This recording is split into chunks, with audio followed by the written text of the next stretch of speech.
Hari ini Marc Marquez melakukan yang terbaik yang dia bisa dalam balapan, mencoba membuka celah dengan menunjukkan kemampuannya, tetapi dia tidak berhasil naik podium. Dia menghabiskan seluruh balapan di posisi keempat, tetapi karena bannya mulai aus, dia kehilangan tempat menjelang akhir balapan. Disalip oleh Maverick Vinales, pembalap Cervera ini kemudian berhasil merebut kembali posisinya dan finish di urutan keempat. Perlu dicatat bahwa dia mendapat peringatan tentang batas lintasan di awal balapan dan dia telah mengalami masalah lain atau kesalahan manusia yang diakui oleh Marquez sendiri kemarin setelah sprint race. Untuk alasan ini, hari ini Marc telah berjuang melawan segala rintangan untuk mendekati podium dengan selisih 8/10 detik dari pembalap posisi ketiga, dalam hal ini Enea Bastianini. Meskipun telah melewati garis finish di posisi keempat, diputuskan untuk menghukum Marc Marquez karena tekanan ban. Masalah ini menjadi kontroversi dan banyak dikomentari, tetapi pembalap tim Gresini akan memiliki penalti waktu 16 detik. Jadi untungnya dia finish di dalam 10 besar, akan tetapi dia akan kehilangan posisi dan poin, dia turun dari posisi keempat ke posisi ke-10. Namun podium tidak dimodifikasi, tetapi semua pembalap di belakangnya akan mendapatkan satu posisi. Marc Marquez mengangkat alisnya dengan memberi isyarat kepada Fabio Di Giannantonio untuk menyalipnya di MotoGP Belanda. Pembalap Gresini tersebut tampaknya mengalah pada lap 8 di Assen saat mereka berebut podium. Marquez dari Gresini terpaksa harus puas berada di posisi keempat dan Di Giannantonio dari VR46 di posisi kelima dalam balapan yang dimenangi oleh pembalap tim pabrikan Ducati, Pecco Bagnaia. Sylvain Guintoli dari TNT Sports yakin Marquez mendahului Di Giannantonio untuk menghindari penalti tekanan ban. Sangat mungkin. Bagi saya, seperti itulah kelihatannya, katanya. Ini adalah pertama kalinya kami melihat seorang pembalap melakukan gerakan yang jelas untuk mencoba berada di belakang seseorang. Jika kami jelaskan dengan sangat cepat, pembalap dan tim memiliki tekanan ban depan minimum yang harus mereka hormati.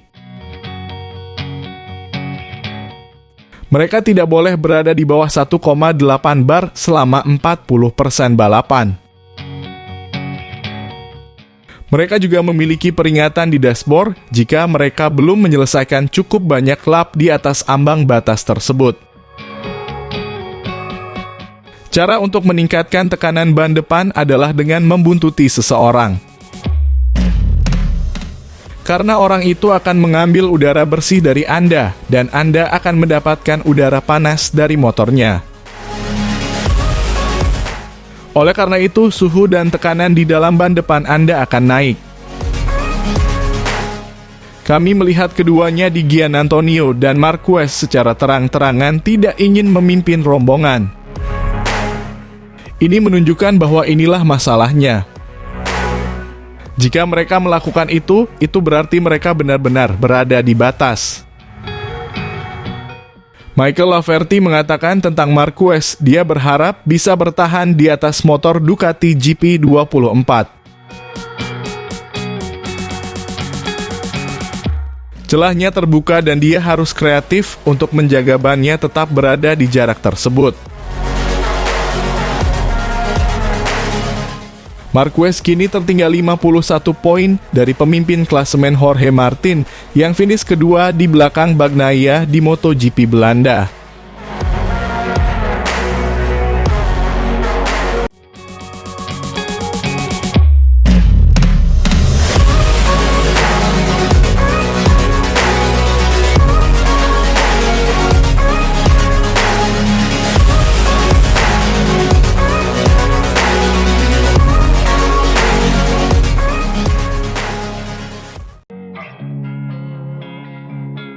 Pecco Bagnaia kembali meraih kemenangan ganda di Assen dengan Martin dan Bastianini naik podium. MotoGP dimulai dengan start yang bagus dari Pecco Bagnaia dengan Maverick Viales menempati posisi kedua. Lex Rins mengalami hiksidra di tikungan pertama lintasan Assen, sementara Jorge Mart berhasil naik ke posisi ketiga. Marc Marquez dan saudaranya Alex berada di urutan keempat dan kelima. Mart menyalip Viales beberapa tikungan kemudian, sementara Bagnaia mulai membuka jarak dengan para pengejarnya. Pembalap Aprilia itu tidak menyerah, terus menempatkan posisi di depan pembalap Spanyol itu. Namun, justru Marquez yang berhasil menyalip dan merebut podium. Di belakang, Pedro Acosta naik ke posisi kelima setelah menyalip Alex Marquez. Bezzecchi adalah pembalap kedua yang terjatuh menambah nilai 0 pada akhir pekannya. Sementara itu, Di Giannantonio dan Acosta terlibat dalam pertarungan memperebutkan posisi kelima dengan pembalap Italia itu memimpin. Di depan, Viales terus menempel Marquez menunggu kesempatan untuk menyerang sambil menjaga jarak dengan Di Gia. Pembalap VR46 segera menyalip Viales dan melakukan hal yang sama dengan Marc Marquez hanya beberapa lap kemudian. Namun penyalipan pembalap Gresini itu sedikit aneh, seolah-olah Marquez membiarkannya lewat. Di depan, posisi tetap stabil dengan Bagnaia unggul lebih dari 1 detik dari Martin. Bastianini kembali menunjukkan kecepatannya yang bagus seperti kemarin, memulai comeback yang memungkinkannya mencapai posisi ke-6 dengan 8 lap tersisa. Kekacauan di grup pengejar setelah kesalahan yang dilakukan Di Gia membuat Viales berada di posisi podium, dengan Marquez berada di urutan keempat dan Di Gia di urutan kelima. Namun, Bastianini segera menyalip rekan senegaranya itu. Sang binatang mengejar Marquez bersenggolan dengan pembalap Gresini itu dan membuatnya terjatuh. Pembalap Cervera memasuki balapan di posisi ke-6 dengan cepat menyalip Ducati milik Di Gia. Acosta memanfaatkan pertarungan tersebut untuk melewati pembalap Italia itu dan merebut posisi ke-6. Sementara itu di posisi terdepan, Bastianini berada di belakang Viales. Dengan 4 lap tersisa, pembalap Italia ini merebut posisi podium. Pedro Acosta mengalami kecelakaan di lap terakhir, sementara Bagnaia memimpin dengan nyaman dengan Martin lebih dari 3 detik di belakangnya.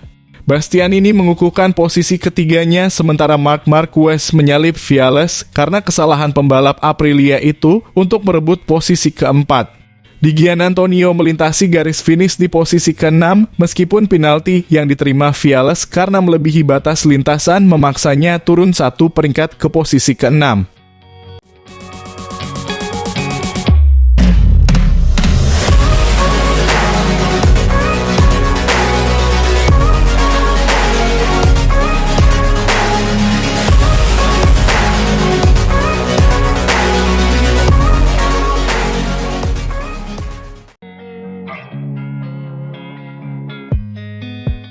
Marc Marquez mengalami salah satu hari yang sulit dilupakan pada hari Sabtu ini.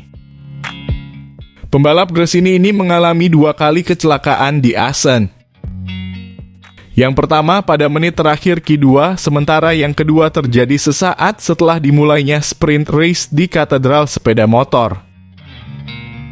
Dengan demikian, pembalap tersebut mencetak hasil 0 pertamanya di sprint musim ini, hasil yang juga membuatnya semakin jauh dari perebutan gelar juara MotoGP.